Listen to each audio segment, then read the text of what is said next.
أعوذ بالله من الشيطان الرجيم.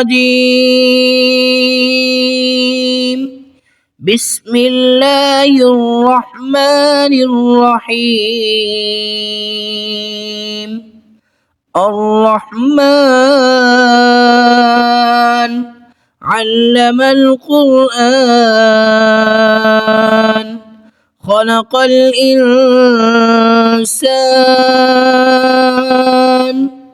علمه البيان الشمس والقمر بحسبان والنجم والشجر يسجدان والسماء رفعها ووضع الميزان ألا تطغوا في الميزان وأقيموا الوزن بالقسط ولا تخسروا الميزان والأرض وضعها للأنام فيها فاكهة والنخل ذات الأكمام والحب ذو العصف والريحان فبأي آلاء ربكما تكذبان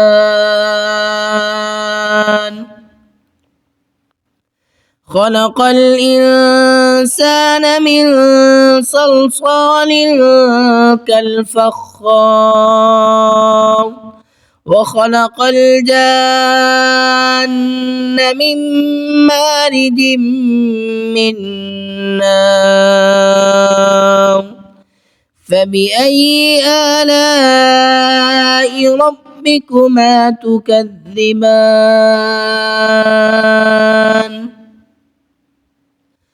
رب المشرقين ورب المغربين فبأي آلاء ربكما تكذبان مرج البحرين يلتقيان بينهما برزخ لا يبغيان فبأي آلاء ربكما تكذبان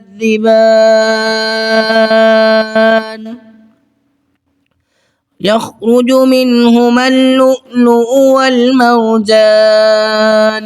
فبأي آلاء ربكما تكذبان وله الجوار المنشآت في البحر كالأعلام فبأي آلاء ربكما تكذبان كل من عليها فان ويبقى وجه ربك ذو الجلال والإكرام فبأي آلاء ربكما تكذبان يسأله من في السماوات والأرض كل يوم هو في شأن فبأي آلاء ربكما تكذبان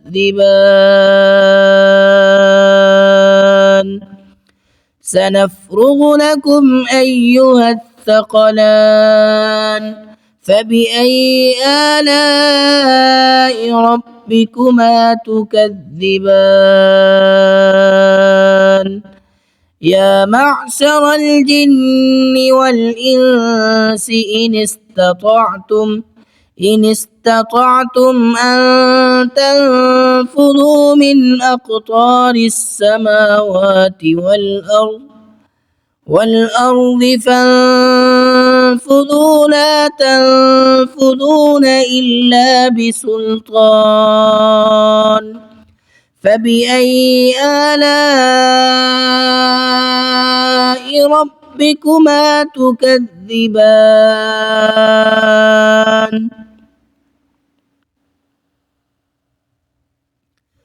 يرسل عليكما شواظ من نار ونحاس فلا تنتصران فبأي آلاء ربكما تكذبان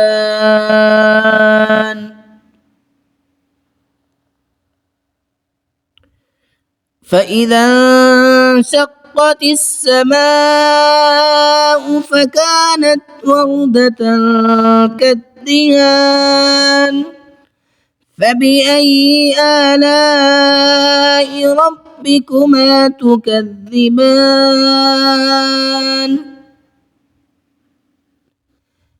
فيومئذ لا يسأل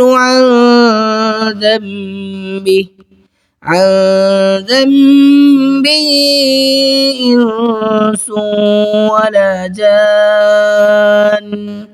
فبأي آلاء ربكما تكذبان يعرف المجرمون بسيماهم فيؤخذ بالنواصي والأقدام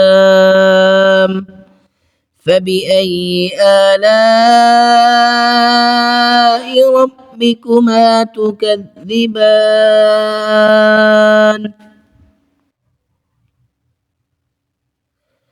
هذه جهنم التي يكذب بها المجرمون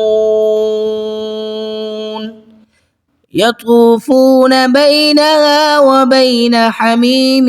آن فبأي آلاء ربكما تكذبان ولمن خاف مقام ربه جنتان فبأي آلاء ربكما تكذبان ذواتا أفنان فبأي آلاء ربكما تكذبان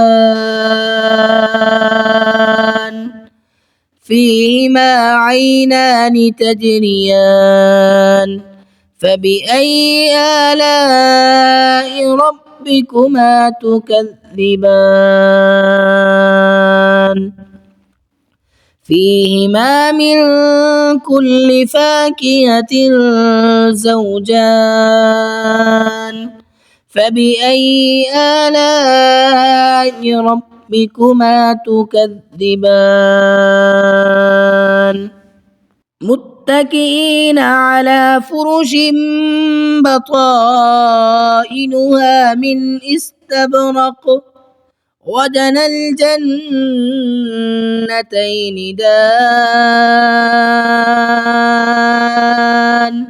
فبأي آلاء ربكما تكذبان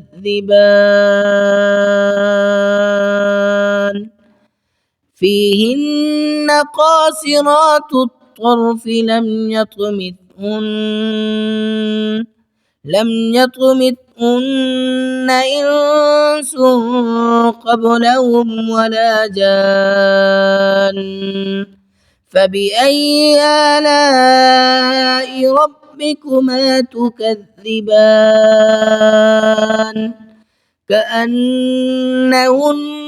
الياقوت والمرجان فبأي آلاء ربكما تكذبان هل جزاء الإحسان إلا الإحسان فبأي آلاء ربكما تكذبان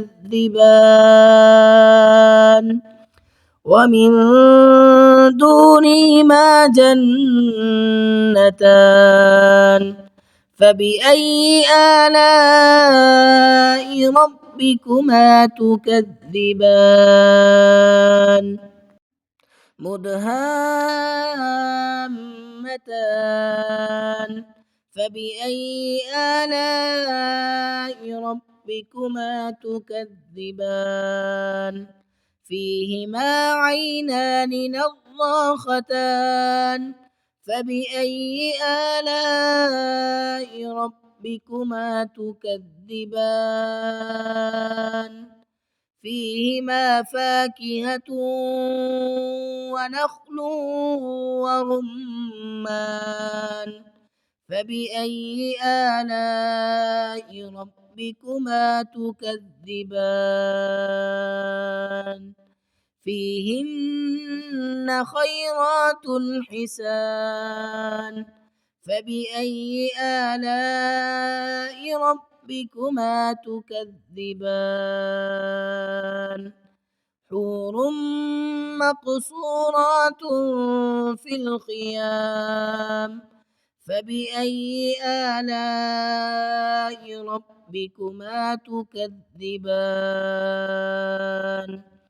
لم يطمثهن إنس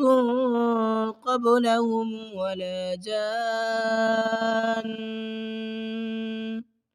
فبأي آلاء ربكما تكذبان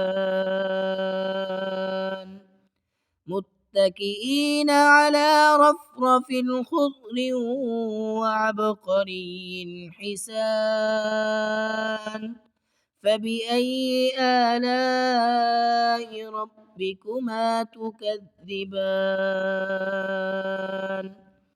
تبارك اسم ربك ذي الجلال والإكرام.